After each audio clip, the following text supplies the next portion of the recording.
এই মেয়েটির কাছে কোনো হৃদয় ছিল না, তাই সে মাটি দিয়ে একটি হৃদয় তৈরি করে নিল।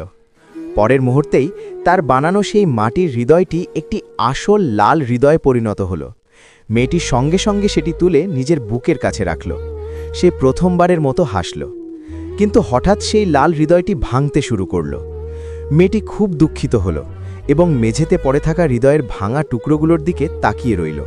এরপর সে তার রঙের তুলিটি তুলে নিল এবং এমন একটি ছেলের ছবি আঁকল যার কাছে একটি হৃদয় ছিল এবং যে সোনালি আলোয় ঝলমল করছিল। সেই ছেলেটি সত্যি সত্যি একজন মানুষ হয়ে গেল।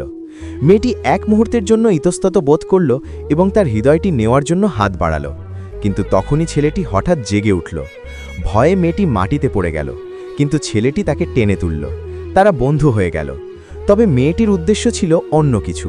সে বারবার ছেলেটির হৃদয়ের দিকে তাকাচ্ছিল। তারা দুজন একটি স্লাইডের কাছে পৌঁছালো। ছেলেটি তাতে চড়তে চাইলেও মেয়েটি খুব ভয় পাচ্ছিল।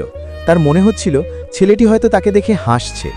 মেয়েটি ছেলেটিকে স্লাইড থেকে ধাক্কা দেওয়ার চেষ্টা করল, কিন্তু পরের মুহূর্তেই তারা দুজন একসাথে স্লাইড দিয়ে নিচে পড়ে গেল এবং সুন্দর দৃশ্য উপভোগ করতে লাগল।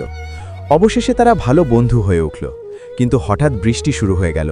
সেই বৃষ্টিই ছিল তাদের সবচেয়ে বড় শত্রু। তারা দৌড়াতে লাগল, কিন্তু মেয়েটি পড়ে গেল। যখন মেয়েটির মনে হলো সব আশা শেষ, তখনই একটি হাত তার দিকে এগিয়ে এলো। সেটি ছিল সেই ছেলেটি যে বিপদ থাকা সত্ত্বেও ভিড়ে এসেছিল। তারা একটি গুহায় আশ্রয় নিল, কিন্তু ছেলেটি ধীরে ধীরে গলতে শুরু করল। তারা একে অপরকে জড়িয়ে ধরে কাঁদতে লাগল।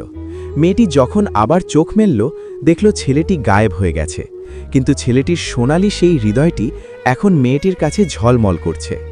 এই আবেগঘন গল্পটি থেকে আমরা শিখতে পারি যে নিঃস্বার্থ ভালোবাসা এবং বন্ধুত্বই আসল হৃদয়ের পরিচয়।